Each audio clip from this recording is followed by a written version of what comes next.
We kick things off with Kazushige Sanda, a kid who looks so incredibly average you'd expect him to be an NPC in a slice of life show. But this is the future, a world where the birth rate has plummeted so hard that children are basically treated like endangered pandas. Sanda just wants to be normal. But then there's Fuyumura. Fuyumura is a girl who looks at Sanda and thinks, I bet if I stab him, he'll turn into Santa Claus.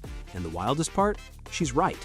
The pilot episode is essentially a lesson in extreme acupuncture, as Fuyumura literally knifes our protagonist in the kitchen to unlock his genetic seal. The transformation sequence is pure science saru body horror meets magical girl glitter. Sanda explodes into a muscular, bearded senior citizen, and we spend the rest of the runtime just dealing with the sheer visual dissonance of a buff grandpa wearing a middle school uniform. It sets the tone perfectly. Violence, absurdity, and a weirdly wholesome undercurrent about rediscovering tradition in a sterile world. Now that the WTF factor has settled in, Episode 2 establishes the ground rules, which are frankly hilarious. We learn that Sanda's transformation is triggered by pain, and specifically the sight of red blood. It's like the Hulk, but instead of getting angry, he gets festive. The episode revolves around Sanda trying to navigate school life while intermittently turning into a geriatric superhuman. The comedy here is golden. You have this massive, towering figure trying to hide behind desks and blend in with 14-year-olds. We also get to see the first real usage of his powers, which aren't energy blasts, but Christmas miracles. He can ski on concrete. He can materialize presents. It sounds dumb, but seeing him slide down a hallway at Mach 5 to save Fuyumura from a bully is weirdly hype. This episode cements the duo's dynamic. Fuyumura is the ruthless, pragmatic handler, and Sanda is the confused, well-meaning weapon of mass joy. The show stops being a pure gag comedy here and starts building its world. We are introduced to the school's darker side, the disappearance of Fuyumura's friend Ono. The atmosphere shifts from wacky hijinks to a surprisingly tense mystery thriller. We meet the student president, who acts as the primary antagonist for this arc, representing the suffocating control of this futuristic society. The episode explores the concept that in a world obsessed with preserving youth and innocence, the actual agency of children is completely stripped away. Sanda, existing as a hybrid of child and adult, becomes a glitch in the system. The animation really shines here during a chase sequence through the dorms, utilizing those distinct, fluid camera angles that make you feel slightly motion sick in the best way possible. We also get to learn that Sanda's Santa sense can detect naughtiness, which is a terrifying ability when you're in a high school filled with hormonal teenagers. This is the training arc episode, but because it's Sanda, the training involves eating candy and getting beaten up. Sanda realizes he's too weak to take on the school's administration, so he needs to understand his own biology. It turns out his power scales with his own self-belief and the festive spirit of those around him. We see Sanda struggle with the physical toll of his transformation. Being an old man means back pain, stiff joints, and needing naps. It adds a layer of physical vulnerability to the fights that you rarely see in shonen. Usually the power-up fixes you. Here, the power-up gives you sciatica. We finally get some answers about Ono. The investigation leads Sanda and Fuyumura to the school's restricted breeding wing. Yeah, it's as creepy as it sounds. The show doubles down on its commentary regarding Japan's demographic crisis. The children aren't just students, they are commodities. This episode is heavy on dialogue and character beats, focusing on why Fuyumura is so desperate to find her friend. We see cracks in her icy exterior, and Sanda steps up not just as a superhero, but as a friend. The visual direction takes a noir turn, using heavy shadows and stark reds to highlight the danger. It's a bit of a slow burn compared to the previous episodes, but it's necessary setup. The mid-season climax hits hard.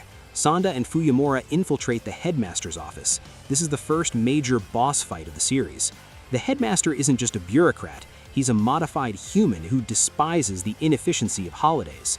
The fight is spectacular. Sanda creates a literal blizzard inside the office, using the snow to maneuver and confuse his opponent. It's visually stunning, with the white snow contrasting against the sterile gray of the office, but the real kicker is the emotional stakes. Sanda starts losing his memories of being a kid the longer he stays in Santa form. He forgets his favorite video game. He forgets his parents' faces. It's a tragic trade-off that raises the stakes for every transformation. He wins the fight, but barely, and the episode ends with him stuck in his old man form, wandering the school halls confused and terrified, unable to revert back to Kazushige.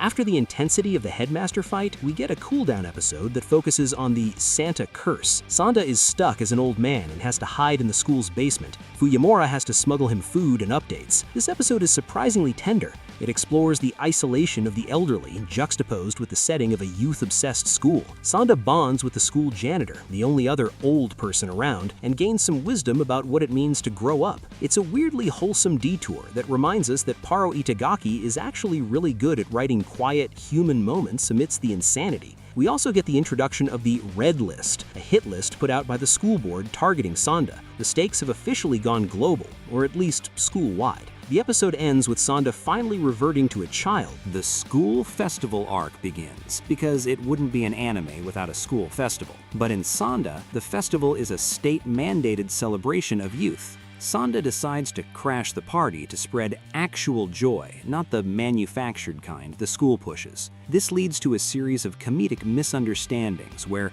Sanda has to switch between kid mode and Santa mode to avoid detection while participating in the class play. It's classic superhero identity shenanigans. The animation style shifts to be more vibrant and poppy, matching the full vibes. However, beneath the fun, we see the other students' apathy. They don't know how to celebrate. It's cheesy, but it works because Sanda is such a lovable goofball. We also get a massive lore drop about the history of this world, how Christmas was banned because it encouraged unproductive desire. It frames Sanda not just as a hero, but as a revolutionary symbol. The fight is brutal, stripping away the comedy and showing just how much the adults in power fear the return of the holidays. We are nearing the end, and things are getting dark. This is his John Wick episode. No jokes, no sliding around. He is angry. The visuals reflect this, using a darker, grittier color palette. It's a rampage. The episode highlights the duality of Santa Claus. He's a figure of joy, but historically, he's also a judge of character. Sanda is here to deliver coal. And by coal, I mean high-velocity punches. The cliffhanger is brutal. Sanda finds Ono. She's been reset by the school's conditioning. It's a gut punch that leaves the audience wondering if a happy ending is even possible anymore. The penultimate episode is an emotional roller coaster. Sanda tries to get through to Ono, but fails. He is beaten down by the elite guards and is on the verge of giving up. This is where the side characters shine. The friends he made along the way. It's the classic power of friendship trope, but executed with that distinct Sanda weirdness. They aren't fighting with beams, they're fighting with decorations and festive cheer. The collective belief of the students begins to empower Sanda. We see the physical manifestation of spirit flooding into him. He undergoes a secondary transformation. He isn't just a localized anomaly anymore, he is becoming the concept of Christmas itself. He stands up for one final round, looking absolutely majestic and terrifying.